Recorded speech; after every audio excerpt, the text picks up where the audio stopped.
Welcome, everybody. Let's talk about chess for 1200s, episode 2. I put out a video, I think it was yesterday, talking about a game I had. Let's go through this another game I just finished. This is my opponent's rated 1300 up here. Let me get a different color. He's 1300 and I'm 1281. So, we're pretty low rated players. But I like to call these episodes chess for 1200s.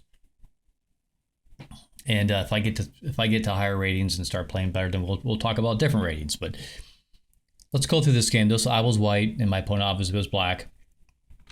Let's go through this, and I'll talk through my process about how this game went. I'm not going to get too much into talking about exactly what type of opening it all is and all that.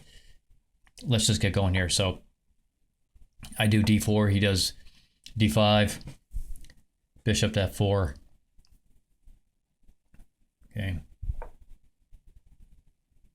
Knight f6, knight f3 for me, knight c6. I decide to go e3 here. This will be a very typical kind of opening.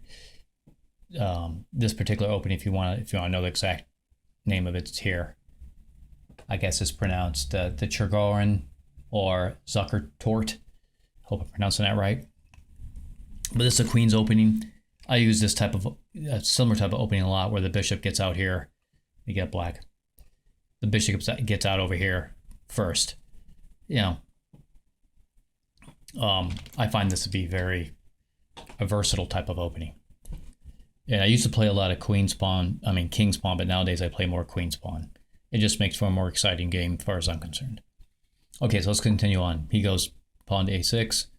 Obviously, he's trying to stop me from coming here. All right. Okay.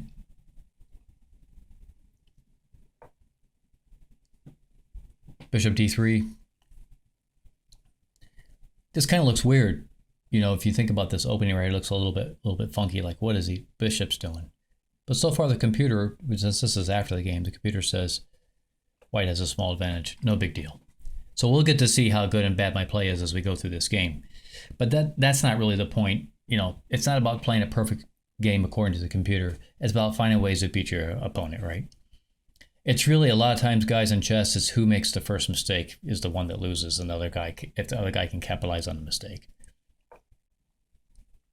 Okay, he does this. He's trying to prevent, my bishop from coming here, or my knight from coming here, obviously. Okay. All right.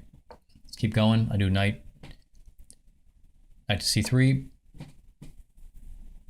He does knight e6. So far, everything's pretty standard stuff. You can see that white is more developed, right? Like, all these pieces are deployed. He still has this bishop and this bishop not deployed because he had to spend time using these pawns to prevent me from invading his territory. He didn't have to do that, but he chose to do it, okay? I'm not saying it's bad, just saying that's one thing you got to consider. When you're playing black, if you delay the deployment of your other pieces because you're trying to push these pawns on the perimeter, you just need to be mindful of it. Not necessarily bad chess, just you got to be really mindful about what you're doing. Okay, next I go h3. Okay, he goes here, bishop to d6. Now, a lot of times for me, if this pawn right here had not been pushed and it was still sitting back here, then I would just move this pawn back to here. Just move the bishop back to g3 and let him take it. Because then pawn takes pawn this way, and I have an open file. I like this, oh man. I've won a lot of chess games when people erroneously take this bishop and let me open up the rook on this side. Now, the smart players might castle long, but we'll get into that in another game maybe. Okay, so he goes there. So since I didn't have this pawn back here on h2, and I already had pushed it, I'm going to go ahead and take this bishop, and usually I'll take it, because just from a lot of play, I realize this is a better move. And he chose to not take back with the queen, which, it's not necessarily bad, because he can always push this pawn later to even out his pawns, but let's go on. I do h3. Computer, not a big fan of this move, thinks it's okay, but Okay, he goes bishop d3, I mean d7, sorry. I centralize my queen a little bit because he's got his king in the middle of the board. See this? His king's in the middle of the board. Burp, burp, burp, burp. I'll target it. I'll push this pawn. If he's going to leave his king there, this kind of, a lot of times what will happen right here is it'll pressure black to castle. Let's see what he does. Sure enough, he castles. So a lot of times moves that you make, they're not necessarily forced moves, but they definitely put some doubt in your opponent's mind, and he castles, and that's great because I want to attack him on this side of the board eventually. Okay, and I start my attack, right? Now the computer thinks this is a bad move. Look at this. It's like, oh, you stink. Black is up. Let me get yellow. You stink, man. Black is now up, one full pawn. Even though no pieces have been exchanged, position-wise and strategy-wise, the computer says, no, black is winning now. And a really strong player probably would make that true. But see, I know I'm playing a 1300 player. I'm not playing a 1700 or 1800 or, I'm not playing a master level player here, right? Or an expert level player. I'm just playing somebody who's the same level as me. So are they going to find the best moves? Probably not. Okay, so he makes rook there. The computer doesn't like his move. We're back to even. You can keep track of this as going on, that the score's up here. So they see the computer's like, black still has a small advantage. So there's no real big advantage here. It's less than a pawn. Okay? And look at this. I'm just going for it. I'm like, I want to crack open the king side. He takes, I take. Okay, now it thinks black is, well, it still thinks black is winning. We're going to let the computer do what the computer does. Now this is a blunder. Total blunder. I actually make a little bit of a mistake here. It should have been knight takes knight. Let me get black. It should have been knight takes knight. And I realized after I made these exchanges that I kind of messed this up a little bit. Let's see. If I take with the knight, we're okay. And I do, so it protects this knight. But the other way was knight takes this way. But knight taking this way is okay too, because the queen cannot pick up this knight now, not unless it wants to get captured. Okay. Now what he made the mistake was he doesn't realize this knight can capture back going this way. Okay, so let's see what happens. I think that's what happens. Pawn takes the knight, and then I take back with the knight. Instead of taking with the bishop and leaving my... See, the other way, if I take with the bishop, right? My knight's hanging all on its own out here. Bang, you lose the knight. So he miscalculated with this pawn move. I'm not sure why he did it, but whatever. This just goes to show you that at this level of play, 1300 him, 1281 me, we're down in the weeds, right? We're really low rated players here. We're going to make a lot of mistakes. Okay, so moving on. I'm a pawn up. You can see the computer really likes me now. Computer's loving me now. I'm over here at 2.4 in my favor. So I'm going to do everything I can to preserve not only my up a pawn, but the computer likes my position, suddenly likes my position. Well, why not? The thing is wide open. And that's why I went for the king side early to crack open his king side, I'm willing sometimes to give up even a pawn to get this, to crack open the opponent's side. That's another thing that a lot of low-rated players don't understand is diversions and sacrifices sometimes are worth it. All right, so anyways, I'm not going to let him take my knight here, so I do something with my knight like capture a free pawn. So he totally leaves a pawn hanging. This pawn here, right? He leaves it hanging. Bammy. He attacks me here, but he leaves it hanging. And that just is the beginning of the end, really. Not trying to criticize my opponent. Everybody makes mistakes. I've lost some horrible games. But anyways, I'm going to take up a free pawn. Computer doesn't actually like this move, but, I'm going to take that free pawn. Now I'm up 2 pawns. You can see it down here. You look down here, see I'm up 2 pawns. Okay. He leaves another pawn hanging. Bam. Going to take that too. Because I realized that even if the rook or the queen, which is probably going to be the queen because the queen's under attack, but the queen's probably going to make a move somewhere, that I can just put my knight over here. And the pawn protects it. Now this pawn here is vulnerable, but okay, we'll deal with it. We'll deal with it. Everything can't be perfect. So sure enough, he attacks both the knight and the pawn. Makes sense to me. He ends up taking, and I'm just going to be a super cool cucumber here and Move my rook over. He takes a pawn. Here, this next move, me taking bishop, you know. Let's see, does the computer like it? See, I'm a 3.1 down here by the computer. And I take, and it's like, that wasn't the best move. You're now 2.2. See? And I kind of knew it instinctively. Sometimes you just know. This is just me reducing material on the board because I know I have an advantage. So I'm trying to take as many pieces off the board as I can because I'm up two. Let's see, he's going to take back. I'm only up 1 pawn, so it's not a huge advantage, but the computer still likes my position, 2.4, and I'm definitely going to work this side of the board. But as you're going to see here in a moment, he had a pretty good attack on this side of the board too. So let's continue on. I immediately go rook to G1 as I want to attack this king. All right. He checks me, and right here, I took a moment or few moments to debate. Do I block with the queen and exchange queens, or do I just put the king over here? It's not easy sometimes to know the best moves. I just chose to keep my queen on the board. Sometimes, guys, when you're playing chess, you got to consider things like, this is a 3-minute game, by the way. See how much time is left up here and down here? He's got 2:10. I've got 2:04. Okay. So I've got 2:04. So he has just 6-second advantage. So the game is really close on time. There's a lot of time left in this game, and I don't want to give up my queen just yet. If the game was down to like 15 or 20 seconds, I might give up the queen, especially if I had like a 15-second advantage and just flag him. So you got to really understand a lot of dynamics to chess. But anyways, moving on. I chose to keep my queen.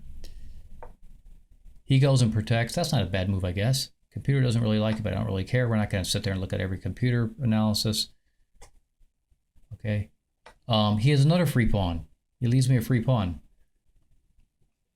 See, the queen and the bishop here are working together on this pawn.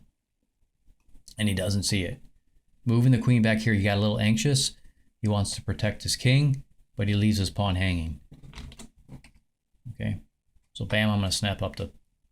Why not? Snap up the pawn. I don't care if the computer likes it or not. Okay, I'm going to come all the way back because he attacks. Queen comes here. I'm not going to try to overanalyze his moves. I'm pushing the pawn. I'm pushing a pawn. I want to get to this king. Because I'm going to try to use both my queen, my bishop, and my rook, and this pawn all together to attack his king. That's these 4 pieces are going to be involved. That's what I'm already thinking right now when I made this move. That's what's in my mind. Okay, he comes here. Okay, not a bad move because he's putting pressure on my queen. I only have a bishop protecting this pawn. This knight right here, especially if a rook and a queen get involved and come down here, this knight can attack the bishop. I make a stupid move like that. Oh my gosh, I lose my queen to the rook. So there's a lot going on here. Got to pay attention. Okay, I waited for a little bit there and looked at this and said, okay, I think I'm okay. I pushed a pawn.